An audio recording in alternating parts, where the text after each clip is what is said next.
We're going to hit them extremely hard over the next 2 to 3 weeks. We're going to bring them back to the Stone Ages where they belong. ये एक बार फिर सीधी चेतावनी थी। White house से भारतीय समय के मुताबिक 2 अप्रैल सुबह करीब 6 बजे डोनाल्ड ट्रंप ने ईरान को लेकर एक बार फिर सख्त लहजा अपनाया। मगर वो कौन से सवाल हैं जिनके जवाब ट्रंप के संबोधन के बाद भी नहीं मिले? और क्या ट्रंप ईरान जंग से निकलने की कोशिश में और उलझ गए हैं?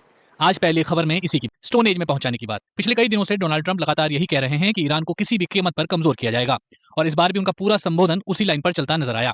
अपने भाषण में ट्रंप ने कहा कि अमेरिका इजरायल सैन्य अभियान मुख्य रणनीतिक मकसदों को लगभग पूरा करने के करीब है। इसके साथ ही ट्रंप ने अनुमान जताया कि युद्ध अभी 2 से 3 हफ्ते और चल सकता है। सर्वे बताते हैं कि ईरान पर हुए सैन्य अभियान से अधिकतर मतदाता खुश नहीं हैं। यही वजह है कि ट्रंप ने अमेरिकी जनता को युद्ध के फायदे समझाने की कोशिश की। उन्होंने इसे भविष्य में एक निवेश के रूप में देखने की अपील की। उन्होंने ये भी कहा कि ये उन दूसरे संघर्षों की तुलना में कुछ भी नहीं है जिनमें अमेरिका लंबे वक्त तक शामिल रहा है। हालांकि फिर भी लोगों को कई सवालों के जवाब नहीं मिल सके। अब बात इन्हीं सवालों की। पहला सवाल, क्या इजरायल के प्रधानमंत्री बेंयामिन नेतन्याहू की सरकार ट्रंप के बताए गए कुछ हफ्तों की समय सीमा से सहमत है? इस मामले में फिलहाल कोई स्पष्ट जानकारी नहीं है। मौजूदा हालात को देखते हुए कुछ कहा भी नहीं जा सकता। वहीं इजरायल तो ईरान पर हमले कर ही रहा है। साथ ही इजरायल पर भी ईरान ड्रोन और मिसाइल से हमले जारी रखे हुए है। दूसरा सवाल, उन 15 पॉइंट वाले पीस प्लान का क्या हुआ जो अमेरिका कुछ दिन पहले ईरान से स्वीकार करने को कह रहा था? अपने संबोधन में ट्रंप ने इसका भी जिक्र नहीं किया। इस सवाल का जवाब न मिलने से एक सवाल और उठ रहा है कि क्या अब अमेरिका अपनी कई मांगों से पीछे हट रहा है?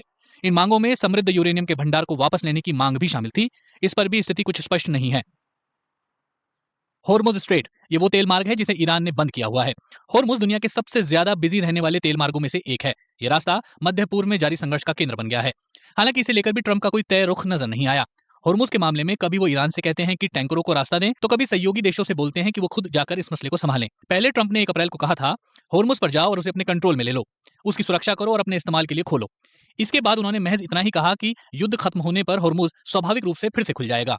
एक और बड़ा और अनसुलझा सवाल मैदान में सैनिकों की मौजूदगी को लेकर है। क्षेत्र में अमेरिका के हजारों मरीन और पैरा ट्रूपर्स लगातार पहुंच रहे हैं, लेकिन ये वहां आखिर करने क्या वाले हैं? वहीं ट्रंप के हर दिन बदलते बयान इस सवाल को और उलझा रहे हैं कि आखिर उनके लिए इस जंग में जीत के क्या मायने हैं। ट्रंप के लिए मुश्किल ये भी है कि उनकी लोकप्रियता रेटिंग तेजी से गिर रही है, वो भी तब जब अमेरिकी कांग्रेस पर नियंत्रण तय करने वाले अहम मिड टर्म चुनावों को कुछ ही महीने बाकी हैं। इन सबसे ऐसा लगता है कि जैसे ट्रंप युद्ध से निकलने का रास्ता खोज रहे हैं और फिलहाल उसी रास्ते की तलाश में भटक भी रहे हैं।